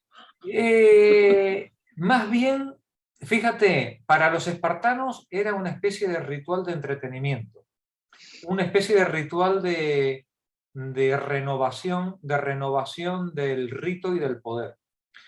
Pero para los mesenios era un ritual de acobardamiento para recordarles que si esto se lo hacían porque sí, imagínate si además me das motivos. ¿Vale? Los espartanos eran gente de andarse con cuidado, ¿no? Con ellos. El río Eurotas, como veis, es un charco, que esto no es ni... Apenas puedes beber agua en él. Pero no se sabe en esa época cómo era. No, pero esas tierras, salvo que hubiera un cambio pluviométrico muy importante, el valle tampoco da mucho de sí. Vale. Ni las montañitas que tiene alrededor, la zona de Arcadia, tampoco da mucho de sí. Pero bueno, en principio no parecía ser un río importante, ¿vale? En todo caso, suficiente para mantener a la población. Estaba leyendo... Jorge, todo esto que dijiste, ¿de dónde lo sacaste? ¿Cómo se sabe? ¿Quedó escrito o cómo fue la cosa? ¿Pero qué querés? ¿Que te revele mis fuentes? No, hombre, quiero saber, ¿quedó escrito o cómo? No, yo no te voy a robar tu conocimiento. Luego buscaré, porque sí, en algún lugar, no me lo he inventado, en algún lugar lo he leído. Luego busco los textos de lo que lo haya sacado, de donde lo haya sacado, y os lo cuelgo en el chat para que lo tengáis, ¿vale? Alguien se divirtió escribiendo todo esto hace 1000 años. Bueno, los historiadores griegos, claro. Todo esto, las fuentes originarias de todo esto, lógicamente, son los historiadores griegos. Eso es lo que me pregunto. Claro. Lo que pasa es que yo no me he ido a leer a Heródoto ni a Tucídides. Pero espérate, otra cosa más. ¿Dejaron algo de arte o de escrito estos espartanos o solo... No, a los espartanos les importaba un pito lo del arte. No. Esto era gente muy parca. Sí. El espartano despreciaba la moneda, despreciaba el comercio, despreciaba el dinero y a cualquiera que lo tuviera. El espartano... los valores del espartano eran los valores del poder militar. Todo lo demás le parecía, ¿cómo diríamos?, cuestión de féminas.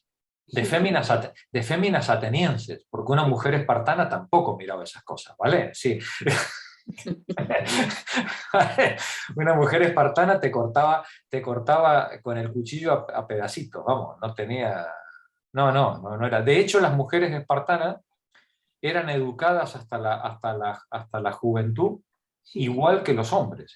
Sí, eso lo leí por ahí. Sí. En los mismos entrenamientos, el mismo entrenamiento militar, el mismo ejercicio físico. ¿Por qué? Porque el Estado espartano tenía la convicción de que un buen soldado solo puede salir de una buena madre. Lógico. Y una buena madre tiene que estar bien alimentada, tiene que ser sana, tiene que hacer ejercicio y tiene sobre todo que transmitir los valores a su descendencia. Yo creo que Hitler hacía lo mismo, ¿no? Sí, seguramente. Sí, de hecho, cuando llegue el momento lo veremos. Sí, ahí la Riefenstahl nos dejó varios documentos muy interesantes sobre la paideia hitleriana. Ellos, de hecho, ellos se miraban en el espejo griego. Sí. Hitler siempre tuvo la fantasía de que los arios eran indoeuropeos, perdón, los alemanes puros eran arios y esos eran indoeuropeos y lógicamente eran griegos, y entonces ellos se veían en ese ideal estético propio del Estado espartano, claro. Sí, eso es así, no te has ido mucho del tema. Creo que estaba leyendo Sales, ¿verdad? Alfonso, por favor, continúa tú.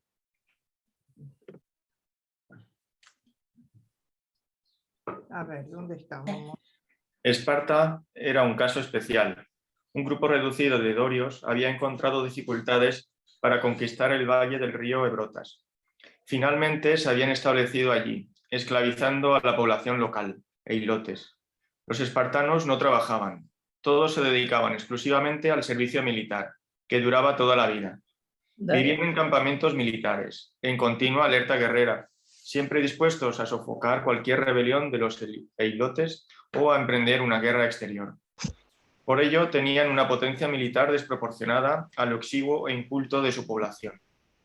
La mayoría de las poleis griegas no eran tan grandes y ricas como Atenas, ni campamentos militares esclavistas como Esparta, sino comarcas agrícolas de tamaño pequeño, dominadas por los terratenientes locales, descendientes de las familias que al principio de la época oscura se habían repartido las tierras. Estos terratenientes constituían la aristocracia local, que administraba la justicia y dirigía la política. El resto de los ciudadanos carecía de influencia y propiedades y con frecuencia no tenía otra alternativa sino trabajar la tierra de los aristócratas o emigrar. Muchos prefirieron emigrar, lo que dio lugar a la colonización griega del Mediterráneo y del Mar Negro durante los siglos -8, -7 y -6, que constituyen la edad arcaica de Grecia. Detente un momentito, por favor, Alfonso. Cuando hablamos de la civilización espartana, no estamos, son unos seres embrutecidos en comparación con el Ática o con la civilización micénica previa, por supuesto. Pero es una civilización del bronce, ¿vale? Que además hereda la cultura previa que se encuentra.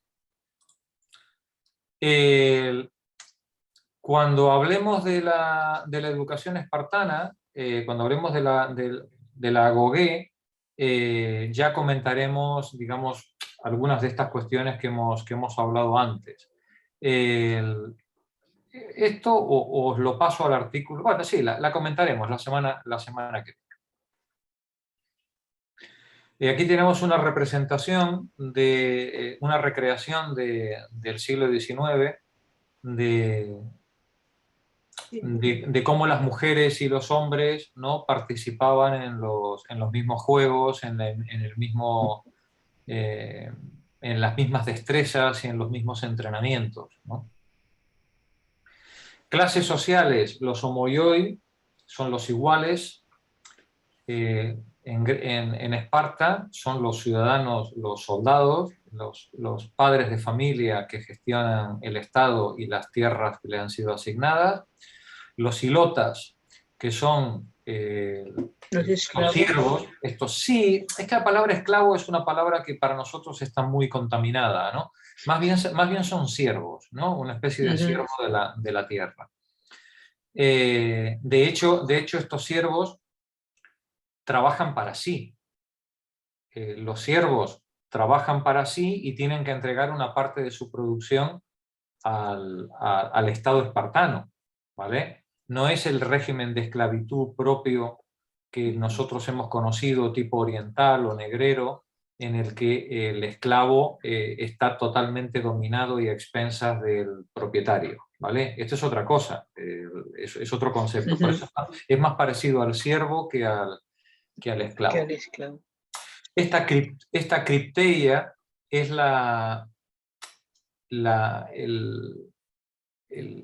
el ritual por el cual una vez al año pues, se iba a matar unos cuantos mesenios para dejar claro el poderío.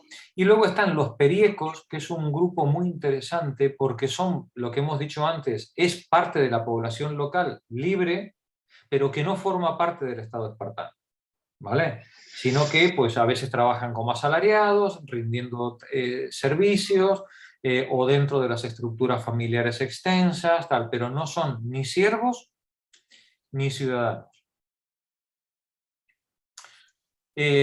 Cuando hablamos de un guerrero espartano, estamos hablando de un modelo militar.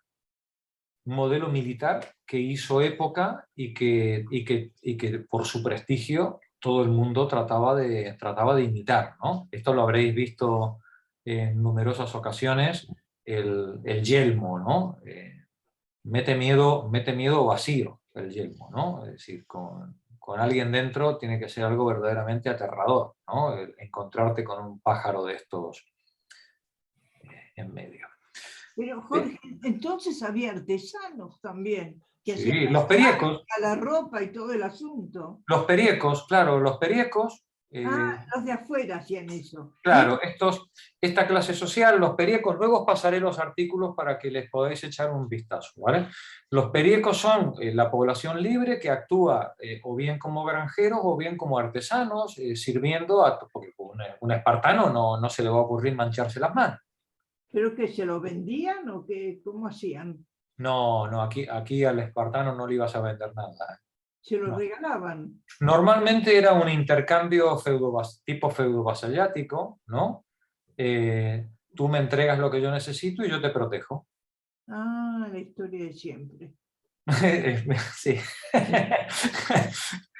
Y si dudas de que necesitas protección, pues ya te iré a pegar una paliza para que veas cómo necesitas tú mi protección, ¿vale?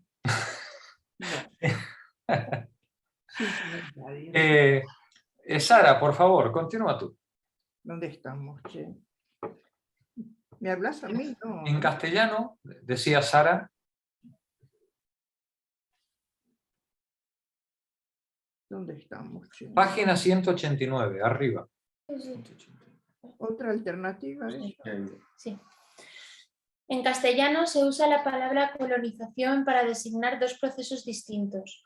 Uno de ellos es el proceso mediante el cual una comunidad política, la metrópolis, sojuzga a otras, las colonias, sometiéndolas a su poder, obligándolas a pagar tributos, etc.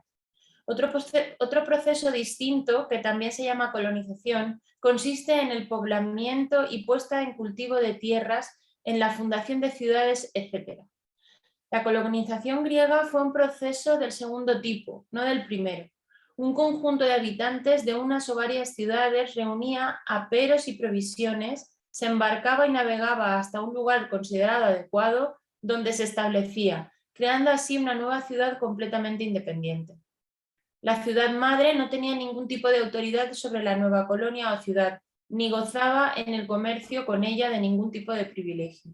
Cuando hablamos de una ciudad griega o de una colonia, estamos hablando de una cosa muy seria, porque esta gente, igual que luego los romanos, no se iban sin hacer su templo, sin hacer su muralla, sin tener perfectamente resuelto el suministro de agua o el suministro de alimentos, y normalmente, además, antes de fundar la colonia, establecían relaciones amistosas con los indígenas locales para garantizarse, bueno, no solamente una situación de paz razonable, sino unos suministros y unos intercambios de productos básicos durante por lo menos el primer tiempo, ¿no? Aquí tenéis un modelo de cómo se organizaba una polis. Y siempre que se fundaba una polis, se enviaba previamente una expedición a determinar varios conceptos. Exacto. Que hubiera agua potable, que el lugar fuera alto y defendible, que no hubiera enemigos, al menos enemigos temibles en las inmediaciones, que hubiera tierras ricas para ser cultivadas alrededor, que tuviera un puerto natural. Recordad que en esa época no hay una ingeniería que permita hacer puertos artificiales con facilidad, ¿vale? Digamos, tenía que tener un cierto resguardo natural. No era cosa sencilla encontrar un lugar adecuado para fundar una polis. Pero, sin embargo, la presión demográfica era tan grande y el infanticidio era una solución tan desagradable que de década en década las polis iban expulsando a decenas de jóvenes para que se buscaran la vida en lugares más prometedores, ¿no? Continúa, Sara. Como las abejas en las colmenas. Como las abejas en las colmenas. Sí. Perdón, quería hacer una pregunta. Sí. Acá está en un sector el templo y en otro sector la Acrópolis. Sí. ¿Por qué está separado el templo de la Acrópolis? La Acrópolis siempre es el lugar defensivo. La Acrópolis es un lugar militar. Es la ciudadela que es el último refugio en el que te metes para defenderte de los ataques externos. La Acrópolis tiene nada que ver con los dioses ni nada, esa parte. Es un lugar sí, puede tener que ver, pero el templo puede estar en un lugar público sin problemas, y en la Acrópolis tienes otro lugar de culto. ¿Vale? No es... Otro lugar de culto y a la vez militar. Pero principalmente militar. Esto a ver si nos lo puede explicar bien la semana que viene José, pero la Acrópolis es una ciudadela, es una ciudadela militar, ¿vale? Perfecto. Por eso la Acrópolis siempre está en los lugares altos, escabrosos, rodeados de muralla, ¿no? Es decir, es donde, digamos, donde la ciudad guarda su tesoro, las cosas más, digamos, cuando te van a atacar, se esconde todo en la Acrópolis, que es el lugar previsiblemente mejor defendible de toda la zona. Nos contaba José la semana pasada que cuando se produce un asedio, claro, la población se esconde detrás de las murallas, ¿no? Claro, los campos, que es de lo que vive la ciudad, es lo primero que son arrasados o tomados por el ejército enemigo. De ahí lo importante de que la ciudad tenga comunicación directa con el mar por una vía amurallada. Porque si no, la ciudad queda aislada completamente en caso de un asedio. Y bueno, y si queda aislada, cae en el tiempo que duren las reservas de comida que pueda tener la ciudad, o de agua, ¿vale? Entonces, digamos, son distintos niveles defensivos. Tienes que tener tu Acrópolis para poder guardar los tesoros y lo importante. La ciudad está amurallada, tiene sus templos, tiene sus murallas, tiene sus campos de cultivo, tiene su puerto, muy importante. La sociedad griega principalmente es una sociedad marítima, principalmente, claro que hay pueblos de interior, ¿vale? Como los espartanos, pero normalmente son sociedades, pueblos marítimos y comerciantes, ¿no? Continúa, Sara. Las ciudades de Grecia y Jonia experimentaban un notable crecimiento demográfico. Como la tierra era más bien pobre y la cultivable ya estaba repartida entre los terratenientes locales, el excedente de población estaba abocado a una vida miserable a menos que emigrase. Los aristócratas, por su lado, favorecían esa emigración, pues constituía una válvula de escape que evitaba que las tensiones sociales se agudizasen. Así fluía la corriente colonizadora desde las ciudades de Grecia y Jonia hacia regiones poco habitadas y ricas en tierra cultivable. Entre otras cosas porque el régimen de propiedad premiaba la primogenitura. Entonces, el varón primero heredaba las tierras del padre, si era un terrateniente, pero los otros hermanos, ¿qué hacían? ¿No? Los otros morían de hermanos, hambre. sí, o se quedaban a servir al hermano mayor, que lo harían muchos, o si tenían cierta ambición, emigraban y se iban a otro sitio, ¿no? Continúa, Sara. La agricultura era la principal actividad de las nuevas ciudades colonias. El comercio desempeñaba un papel secundario, excepto en un par de pequeñas factorías comerciales denominadas emporión, como la Ampuria española, que nunca llegaron a ser ciudades. La colonización griega se desarrolló en dos oleadas principales. La primera se inició a mediados del siglo -8, partiendo primero de las ciudades de Corinto, Calquis, y luego de muchas otras ciudades de la Grecia continental, como Mégara, de Jonia como Phocaia, y de las islas de Rodos, Creta, etc. Mirad el mapa que os he puesto en pantalla. Aquí veis cómo, digamos, de la zona del continente de la península griega, ¿no?, salen distintas oleadas migratorias, ¿no? Unas que van a ir hacia el Mar Negro, van a ir a Ucrania, a lo que hoy es Ucrania, y la península de Crimea. Ahí es donde se van a desarrollar buena parte de los acontecimientos míticos de la Grecia clásica, de los mitos de la Grecia clásica, como por ejemplo las historias de Heracles, etc., o las de los argonautas, ¿no? Jasón y los argonautas.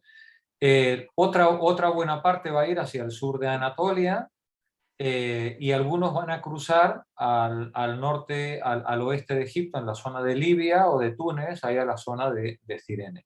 Pero también vamos a tener migraciones a todo el sur de Italia, donde se van a fundar lo que se llamó la Magna Grecia posteriormente, y muchas de estas ciudades van a llegar hasta España, ¿vale? Van a llegar hasta España. La zona verde es la zona de dominio fenicio.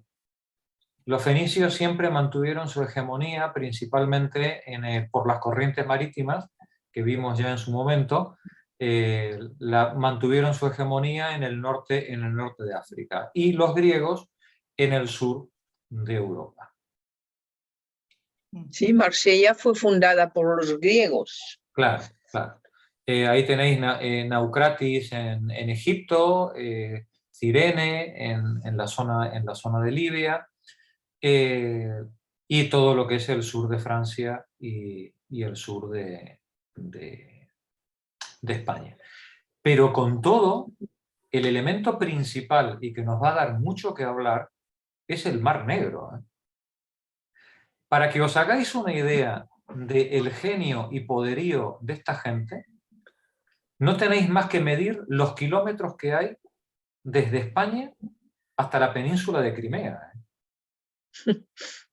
Estamos hablando de un control marítimo del orden de 3.000 kilómetros. Que, con unos barquitos de remo que como mucho podían navegar a 3 o 4 kilómetros por hora. No tenían submarino nuclear. No tenían submarino nuclear. Sara, termina el texto y lo dejamos aquí. Sí, bueno, sí. Esta primera oleada se dirigió preferentemente hacia el oeste, estableciéndose los emigrantes sobre todo en Sicilia, donde por ejemplo fundaron Siracusa, y en el sur de Italia en ciudades como Taranto. Algunos se establecieron también en Libia, Cirene, en el sur de Francia y en el nordeste de España. La segunda oleada colonizadora se inició a mediados del siglo -7, partiendo sobre todo de Miletos, en Jonia, y Mégara, cerca de Atenas, y dirigiéndose hacia el norte, atravesando el mar de Mármara y fundando ciudades por toda la costa del Mar Negro. El proceso de colonización amplió grandemente el ámbito de la Hélade. Muchos de los pensadores importantes de la época clásica procederían de las nuevas ciudades. Sicilia y el sur de Italia en particular jugarían luego un papel decisivo en el desarrollo de la filosofía griega. Y Siracusa, en Sicilia, se convertiría en el siglo -6 -4 en una de las 2 ciudades más grandes del mundo griego. La otra sería Atenas. Y aquí en este mapita con el que nos despedimos, en este mapita podéis ver el enorme interés que tenía la colonización griega, no solamente para expulsar a la población excedentaria, pero para comerciar, sino para tener acceso a materias primas de vital importancia, desde la madera, al algodón, los cereales, la plata, el vino, el aceite, el papiro, el oro, los caballos, los esclavos, el hierro, el cobre, todas cosas que en Grecia no había. En Grecia había aceite, había olivos, y pescado, olivos y pescado, ¿no? Pues menos olivos y pescado, todo lo demás los griegos lo tenían que importar. Lo tenían que traer desde fuera. Y tener amigos en las colonias era un asunto de vital importancia. Bueno, espero que esta introducción os haya resultado atractiva. Sí, muy interesante, muy interesante. Me alegro, porque la semana que viene no vas a decir lo mismo. No me digas, vaya. La semana que viene vais a leer hasta que se os salten las pestañas. Muy bien. Así que, buena semana, compañeras. Bueno, igualmente. Adiós. A pasarlo bien y aprovechar el sol. Vale. Igualmente, adiós. Adiós, Jorge. Gracias. A ver, ¿dónde se cierra esto?